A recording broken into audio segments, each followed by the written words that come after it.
All right, let's get into it. Today, we're going to peel back the layers on the technology that is totally reshaping our world. We're talking about artificial intelligence, and we'll dig all the way down to the large language models you're probably using every single day. So here's the game plan. We're going to start broad with AI, then zoom right into language models. After that, we'll pop the hood to see how they tick, talk about what fuels them, and wrap up with the really big question. What's actually happening in there? To really get a handle on AI, let's start with us. Think about how you learn stuff. It's kind of weird, right? A lot of the time you just know something. This quote absolutely nails it. It's this mystery, this almost magical way we learn that actually inspired one of the most powerful kinds of AI out there today, deep learning. So think about how a kid learns what a cat is. You don't show them one single picture and say, memorize this. Nope. They see tons of cats, big ones, small ones, fluffy ones, and their brain just starts to pick up on the patterns, the general vibe of catness. Well, AI does the exact same thing, just with data. And that brings us to a few key terms we really need to know. First up, artificial intelligence, or AI. This is the big, broad category. We're talking about any time a machine does something that would normally take a human brain to figure out. It could be your email spam filter or, a car that drives itself. Then we've got deep learning. Now this is that learning like a child idea we were just talking about. It's a type of AI that uses something called neural networks, which are loosely inspired by our own brains, to find those hidden patterns in tons and tons of data. This is really the powerhouse behind the most sophisticated AI we have today. And that leads us to our main event, the large language model, or LLM. This is what's running things like ChatGPT. Think of it as a deep learning model that went to the world's biggest library and just read everything. It's been trained on an insane amount of text, and that's why it's so mind-blowingly good at understanding what you're asking and writing back like a human. Okay, so just what is it that makes these LLMs so incredibly powerful? Well, a huge part of it comes down to one word: scale. We're talking massive, mind-boggling scale. Just look at this chart. The numbers are astronomical. You see the term parameters here? You can think of those as tiny little knobs and dials inside the AI's brain. Each one gets tuned and adjusted as it learns. A model like GPT-3, it has 175 billion of those knobs. That insane level of complexity is what lets it grasp all the weird, subtle rules and feelings of human language. So you've got this brain with 175 billion knobs, but how does it actually think? How does it take your question and come up with an answer? Well, the secret lies in a brilliant piece of engineering called the transformer architecture. At a really high level, you can think of it like a super smart translator.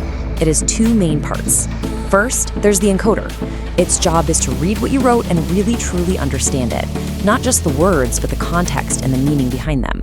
Then it hands that understanding off to the decoder, whose job is to craft the perfect response, one word at a time.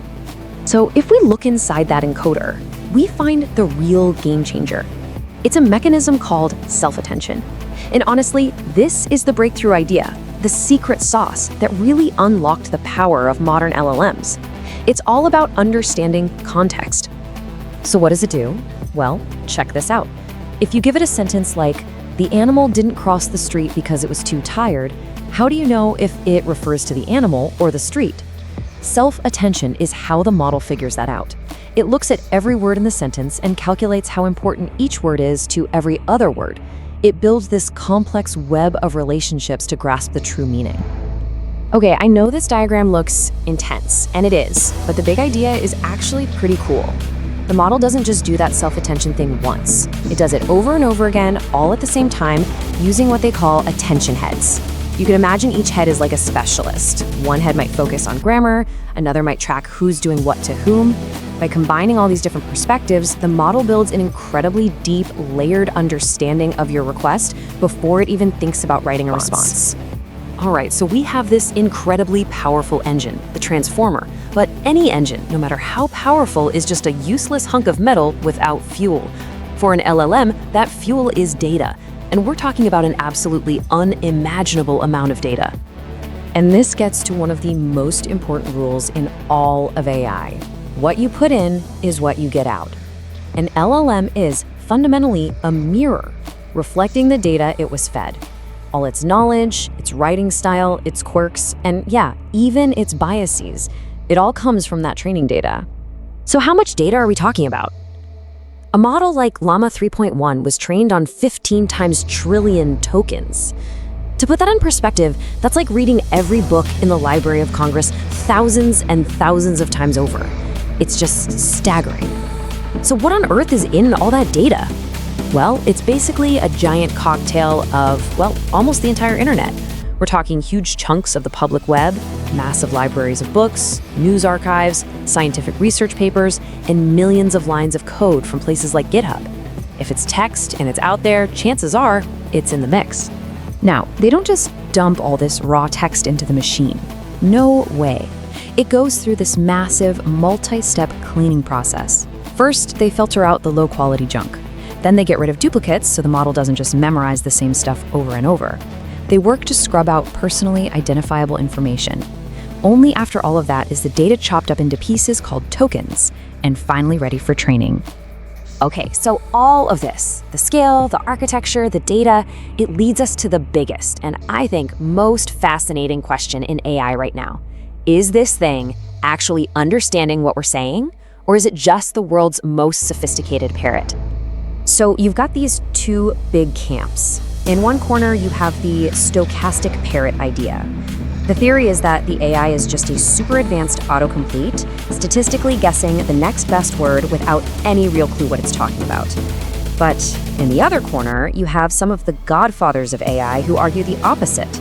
They say, look, to be this good at predicting the next word, the model must be developing some kind of genuine internal understanding of the world. It's an emergent property of the complexity. And this whole debate really gets at what's called the black box problem. We know what we put in, our prompt, and we see what comes out, the answer.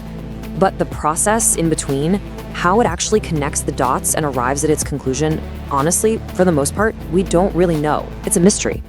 So I'll leave you with this final thought to chew on. Let's say it is just a parrot, but what if that parrot becomes so good at mimicking understanding that you literally cannot tell the difference between its mimicry and the real thing? At that point, what is the difference? And does it even matter? That's the question we're all gonna have to face, and probably sooner than we think.